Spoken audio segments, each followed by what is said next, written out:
प्रिय दर्शकों नमस्कार। आप सभी का astrologer doctor RP Sharma channel पर हार्दिक स्वागत है। आज हम इस वीडियो में श्रीमद् भागवत पुराण के द्वादश स्कंद के द्वितीय एवं तृतीय अध्याय में उल्लिखित कलयुग के धर्म और कलयुग के दोषों से बचने के उपाय के बारे में चर्चा करेंगे। किंतु इससे पहले हम यह जानेंगे कि काल की गणना में कलयुग कहाँ है और इसका प्रमाण कितना है। प्रमाण का अर्थ है कि इसकी आयु कितनी है, अर्थात ये कितने वर्षों का है।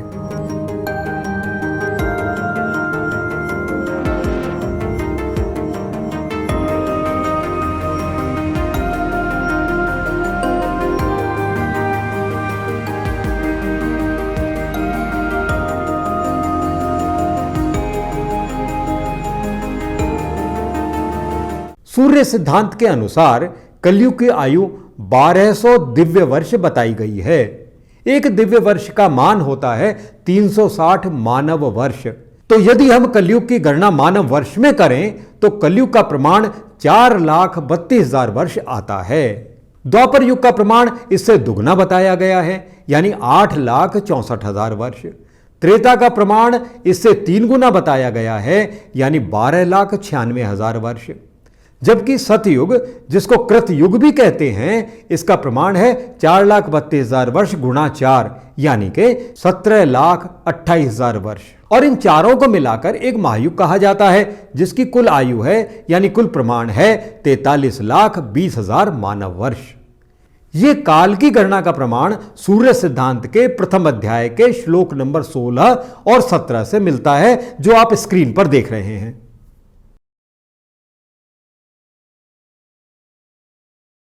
और ये जो द्वापर की आयु की गणना करने के लिए 4,32,000 वर्ष को 2 से गुणा किया है, इसी प्रकार से त्रेता की आयु की गणना करने के लिए 4,32,000 वर्ष को 3 से गुणा किया है, तथा कृतयुग की आयु की गणना करने के लिए 4,32,000 वर्ष को 4 से गुणा किया है। इसका आधार यह है कि कलयुग में धर्म का 1 चरण, द्वापर में धर्म के 2 चरण, त्रेता में धर्म के 3 चरण और कृतयुग में यानी सतयुग में धर्म के 4 चरण अर्थात धर्मपाद हैं। सूर्य सिद्धांत के प्रथम अध्याय के श्लोक नंबर 18 के अनुसार 71 महायुगों का एक मनवंतर होता है, जिसको एक मनु भी कहते हैं। 2 मनवंतरों के बीच एक कृतयुग यानी सतयुग के बराबर संधि होती है। इसी सूर्य सिद्धांत के श्लोक नंबर 19 के अनुसार ब्रह्मा जी के एक दिन को एक कल्प भी कहा है, और एक कल्प में अपनी अपनी संधि सहित 14 मनवंतर होते हैं। प्रत्येक मनवंतर के आदि और अंत में एक संधि होती है। इस तरह एक कल्प में 14 मनवंतर और 15 संध्याएं होती हैं। श्लोक नंबर 20 के अनुसार इस तरह 1000 महायुगों के तुल्य सृष्टि का संहार करने वाला एक कल्प होता है। यही ब्रह्मा जी के एक दिन का प्रमाण होता है। ब्रह्मा जी की रात्रि का प्रमाण भी 1000 महायुग तुल्य होता है। इस तरह 2000 महायुग तुल्य ब्रह्मा जी के दिन और रात का मान होता है। वर्तमान में 7वां मनवंतर चल रहा है। इसको वैवस्वत मनवंतर कहा गया है, और इस मनवंतर का 28वां महायुग चल रहा है, और इस 28वें महायुग का कलयुग चल रहा है। और कलयुग के धर्म तथा कलयुग के दोषों से बचने के लिए जो श्रीमद् भागवत में उल्लिखित हैं, जैसा मैंने पहले कहा है, उसकी चर्चा आज हम इस वीडियो में करेंगे। लेकिन उससे पहले कृपया आप हमारे चैनल को सब्सक्राइब करें और बेल आइकन को भी दबाएं, ताकि आपको समय पर नोटिफिकेशन मिल सके। श्री सुखदेव जी परीक्षित जी से कहते हैं कि समय बड़ा बलवान है। जैसे जैसे घोर कलयुग आता जाएगा, वैसे वैसे धर्म, सत्य, पवित्रता, क्षमा, दया, आयु, बल और स्मरण शक्ति का लोप होता चला जाएगा। कलयुग में जिसके पास धन होगा उसी को लोग सदाचारी और सद्गुणी मानेंगे। जिसके हाथ में शक्ति होगी वही धर्म और न्याय की व्यवस्था अपने अनुकूल करा सकेगा। विवाह संबंध के लिए कुल यानी कुटुंब, योग्यता आदि की परख नहीं रहेगी। युवक और युवती की आपस की रुचि से ही संबंध हो जाएगा। व्यवहार की निपुणता सच्चाई और ईमानदारी में नहीं रहेगी। जो जितना छल कपट कर सकेगा वह उतना ही व्यवहार कुशल माना जाएगा। ब्राह्मण की पहचान उसके गुण स्वभाव से नहीं, यज्ञोपवीत यानी जनेऊ से हुआ करेगी। वस्त्र, दंड और कमंडल आदि से ब्रह्मचारी, सन्यासी और आश्रमियों की पहचान होगी, अर्थात उनके गुण और ज्ञान आदि से नहीं होगी। और एक दूसरे का चिन्ह स्वीकार कर लेना ही एक से दूसरे आश्रम में प्रवेश का स्वरूप होगा। जो रिश्वत देने में या धन खर्च करने में असमर्थ होगा उसको न्याय नहीं मिल सकेगा।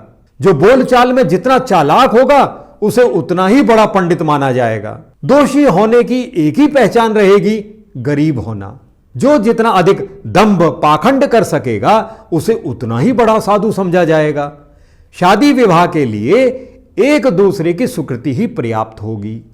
शास्त्रीय विधि विधान की अर्थात संस्कार आदि की कोई आवश्यकता नहीं समझी जाएगी। बाल आदि संवर कर कपड़े लत्ते से लैस हो जाना ही स्नान समझा जाएगा। लोग दूर के तालाब को ही तीर्थ मानेंगे और निकट के तीर्थ गंगा, गोमती, माता पिता आदि की उपेक्षा करेंगे। सिर पर बड़े बड़े बाल, बालों की लटक और जुल्फे रखना ही शारीरिक सौंदर्य का चिन्ह माना जाएगा। और जीवन का सबसे बड़ा पुरुषार्थ होगा अपना पेट भरना। धर्म का सेवन यश के लिए किया जाएगा। इस प्रकार जब सारी पृथ्वी पर दुष्टों का बोलबाला हो जाएगा तब राजा होने का कोई नियम ना रहेगा। जो बली होगा वही राजा बन बैठेगा। उस समय के नीच राजा अत्यंत निर्दयी और क्रूर होंगे। लोभी तो इतने होंगे कि उनमें और लुटेरों में कोई अंतर ही ना किया जा सकेगा। उनसे डरकर प्रजा पहाड़ों और जंगलों में भाग जाएगी। उस समय प्रजा तरह तरह के शाक, कंदमूल, मांस, फल, फूल और बीज, गुठली आदि खाकर अपना पेट भरेगी। कभी वर्षा नहीं होगी, सूखा पड़ जाएगा। कभी कड़ाके की सर्दी पड़ेगी तो कभी पाला पड़ेगा। कभी आंधी चलेगी तो कभी गर्मी पड़ेगी तो कभी बाढ़ आ जाएगी। इन उत्पातों से तथा आपस के संघर्ष से प्रजा अत्यंत पीड़ित होगी। लोग भूख प्यास तथा नाना प्रकार की चिंताओं से दुखी रहेंगे। रोगों से तो उन्हें छुटकारा ही नहीं मिलेगा। कलयुग में मनुष्यों की परम आयु केवल 20 या 30 वर्ष होगी। कलयुग के दोष से प्राणियों के शरीर छोटे छोटे, क्षीण, रोगग्रस्त होने लगेंगे।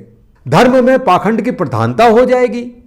राजा महाराजा डाकू लुटेरों के समान हो जाएंगे। मनुष्य चोरी, झूठ तथा हिंसा आदि नाना प्रकार के कुकर्मों से जीविका चलाने लगेंगे। गायें बकरियों की तरह छोटी छोटी और कम दूध देने वाली हो जाएंगी। वानप्रस्थी, सन्यासी और विरक्त आश्रम वाले भी घर गृहस्थी जुटाकर गृहस्थों का सा व्यवहार करने लगेंगे। जिनसे वैवाहिक संबंध है उन्हीं को अपना संबंधी माना जाएगा। धान, जौ, गेहूं आदि धान्यों के पौधे छोटे छोटे होने लगेंगे। वृक्षों में अधिकांश शमी के समान छोटे और कटीले वृक्ष ही रह जाएंगे। बादलों में बिजली तो बहुत चमकेगी परंतु वर्षा कम होगी। गृहस्थों के घर अतिथि सत्कार या वेद ध्वनि से रहित होने के कारण अथवा जनसंख्या घट जाने के कारण सूने सूने हो जाएंगे। जिस समय मन, बुद्धि और इंद्रियां सत्व गुण में स्थित होकर अपना अपना काम करने लगती हैं उस समय सतयुग समझना चाहिए। सत्व गुण की प्रधानता के समय मनुष्य ज्ञान और तपस्या से अधिक प्रेम करने लगता है। जिस समय मनुष्य की प्रवृत्ति और रुचि धर्म, अर्थ और लौकिक पारलौकिक सुख भोगों की ओर होती है तथा शरीर, मन और इंद्रियां रजोगुण में स्थित होकर काम करने लगती हैं तो यह समझना चाहिए कि उस समय त्रेता युग है।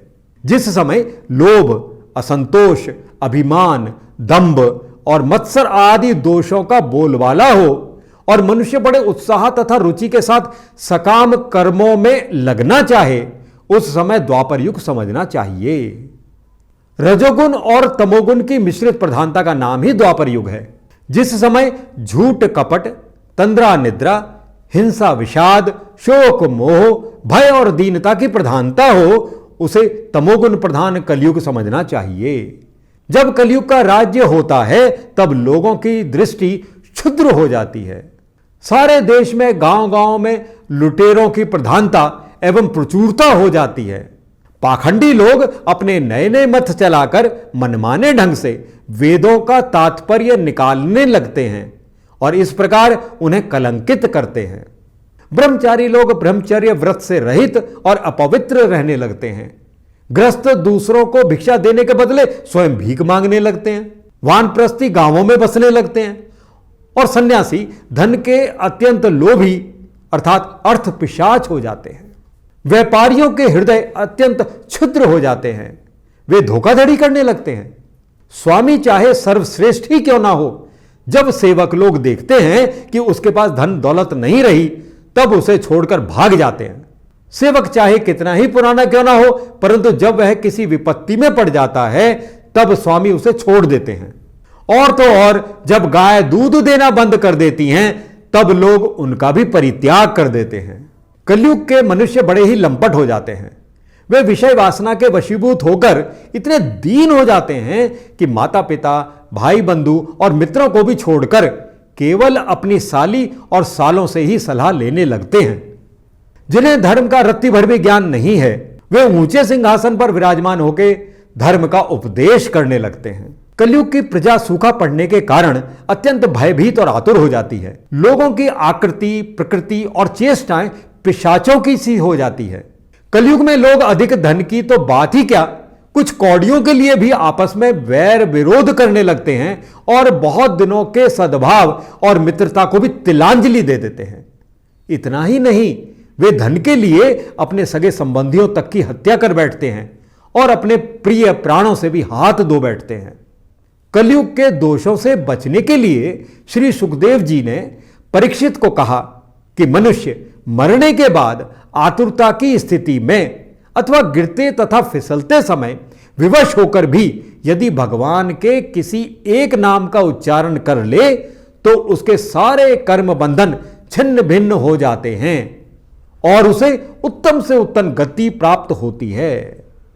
कलयुग तो दोषों का खजाना है, परंतु इसमें एक बहुत बड़ा गुण है। वह गुण यही है कि कलयुग में केवल भगवान श्री कृष्ण का संकीर्तन करने मात्र से ही सारी आसक्तियां छूट जाती हैं और परमात्मा की प्राप्ति हो जाती है। सतयुग में भगवान का ध्यान करने से, त्रेता में बड़े बड़े यज्ञों के द्वारा उनकी आराधना करने से और द्वापर में विधि पूर्वक उनकी पूजा सेवा से जो फल मिलता है वह कलयुग में केवल भगवान नाम का कीर्तन करने से ही प्राप्त हो जाता है। प्रिय दर्शकों, अगर आपको यह वीडियो अच्छा लगा हो तो इस वीडियो को लाइक और शेयर अवश्य करें और भविष्य में रोचक और ज्ञानवर्धक वीडियो को प्राप्त करने के लिए हमारे चैनल को सब्सक्राइब करें और बेल आइकन को भी दबाएं ताकि वीडियोस का कोई अपडेट आपसे मिस ना हो। ओम नमः शिवाय।